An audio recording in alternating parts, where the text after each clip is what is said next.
right way to prepare for CSIR NET exam in 2023. Okay, so let's start, and before starting I am requesting you to all those who are new in my channel, please give a like to this video, share with your friends and subscribe the channel if possible. ठीक है, तो देखो जो नए हैं मतलब जो freshers है एंड सीएसआईआर नेट का प्रिपरेशन करना चाहता है तो इस वीडियो उन लोगों के लिए भी बहुत हेल्पफुल हो सकता है। ठीक है, and this video will be discussed not only for the mathematical science student, this will be also helpful for the physical science student, for the chemical science student, for the biological science student and the art science student. ठीक है, तो number 1 पर जो है वो है understand the exam properly, that means analyse the exam properly. ठीक है, तो देखो सीएसआईआर नेट एक बहुत ही बड़ा एग्जाम है एंड इस एग्जाम को क्रैक करने के लिए पहले जो होगा इस एग्जाम को आपको अच्छे से समझना होगा कि क्या है एग्जाम, एग्जाम का जो पैटर्न क्या हो सकता है, एग्जाम का सिलेबस कैसा हो सकता है, मतलब क्या है, तो ये सब प्रॉपर्ली नॉलेज होना चाहिए आपको सीएसआईआर नेट के रिगार्डिंग। ठीक है, जो नेक्स्ट पॉइंट है वो है डिफिकल्टी लेवल या फिर क्वेश्चंस का लेवल। देखो सीएसआईआर नेट का जो एग्जाम्स का लेवल होता है ना वो एक लेवल तक तो होता ही। देखो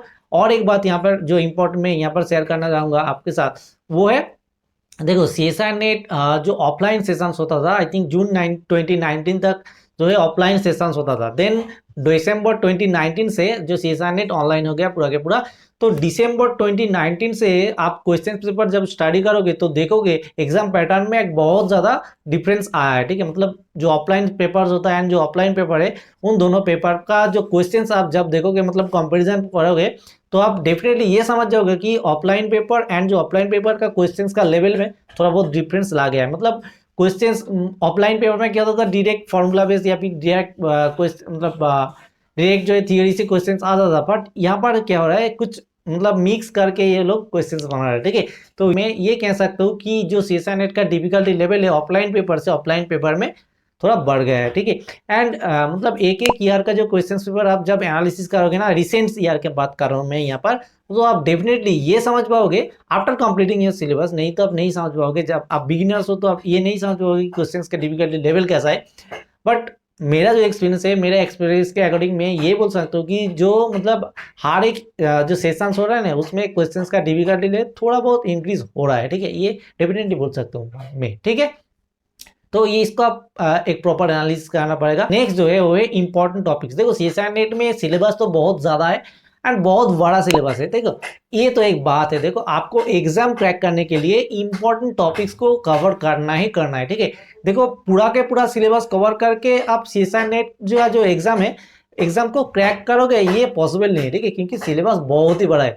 देखो मैं मैथमेटिक्स का बात करूं तो मैथमेटिक्स के मेन जो टॉपिक्स है वो है real analysis, linear algebra, complex analysis, ये सब है। ठीक है, कोई कोई स्टूडेंट्स ये बोलता है कि ये तीनों पढ़ के ही सीएसआईआर नेट क्वालिफाई कर लेते हैं वो। ठीक है, तो ये बहुत बड़ा एक बात है कि आप कितना पढ़ोगे एंड अप्लाइड का ही सेशन है। ठीक है, तो ये आपके ऊपर पूरा के पूरा डिपेंडेंट है कि आप कितना कोई टॉपिक को पढ़ो एंड एग्जाम को क्लियर करो, मतलब एग्जाम को क्रैक करो। ठीक है, बट रियल एनालिसिस का भी सिलेबस बहुत ही ज्यादा सिलेबस है। ठीक है, मैं सीएसआईआर नेट का जो बात कर रहा हूँ रियल एनालिसिस का, वो भी अपने आप में रियल एनालिसिस में बहुत ज्यादा सिलेबस है। ठीक है, तो वो भी एक पॉसिबल नहीं है सबके लिए कि रियल एनालिसिस पूरा के पूरा कवर कर ले एंड सीएसआईआर नेट को क्वालिफाई कर ले। ठीक है, तो ये भी पॉसिबल नहीं होता है, कुछ स्टूडेंट के लिए पॉसिबल होता है, कुछ स्टूडेंट के लिए पॉसिबल नहीं होता है। तो ये अपना अपना चॉइस होता है कि आप कैसे कौन सब्जेक्ट को मतलब कितना इंपॉर्टेंस दोगे। ठीक है, ये एक बात है। नेक्स्ट जो है वो है सॉल्व पीआईक्यूज। ऑब्वियसली देखो मैं ये एक बात बोलना चाहूंगा कि जितना ज्यादा आप पीआईक्यूज सॉल्व करोगे ना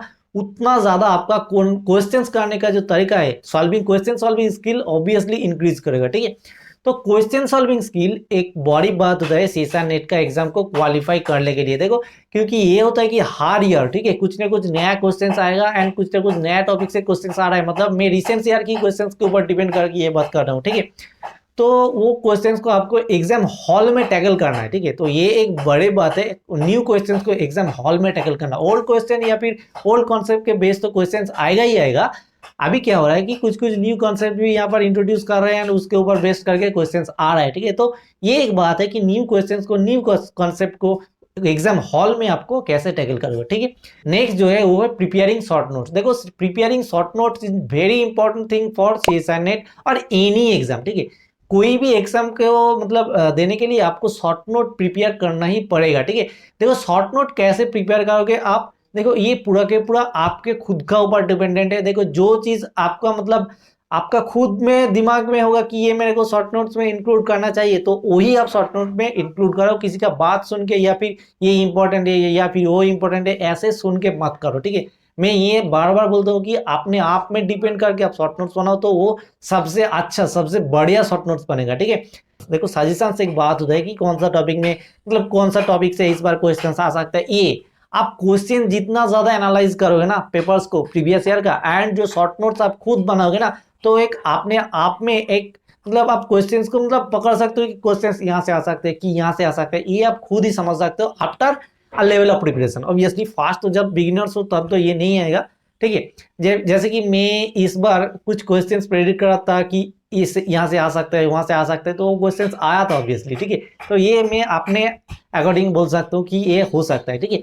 नेक्स्ट जो है प्रिपेयरिंग और गिविंग मॉक टेस्ट, ठीक है। ये एक वेरी इंपॉर्टेंट चीज है कि मॉक टेस्ट कैसे, मतलब मॉक टेस्ट देना चाहिए आपको ऑब्वियसली। तो बहुत सारा मतलब पेड मॉक टेस्ट अवेलेबल होता है एग्जाम्स की 1 मंथ या फिर 2 मंथ पहले, तो मॉक टेस्ट आप खरीद सकते हो, जो आपको अच्छा लगे वो खरीद सकते हो एंड मॉक टेस्ट दे सकते हो, ठीक है। बट मॉक टेस्ट का मतलब रिगार्डिंग मेरा ये क्वेश्चन ये है, मतलब मेरा खुद का भी क्वेश्चन है कि कौन सा मॉक टेस्ट मैं ले लूँ, कौन सा बेटर होगा, ये सबका एक क्वेश्चन है।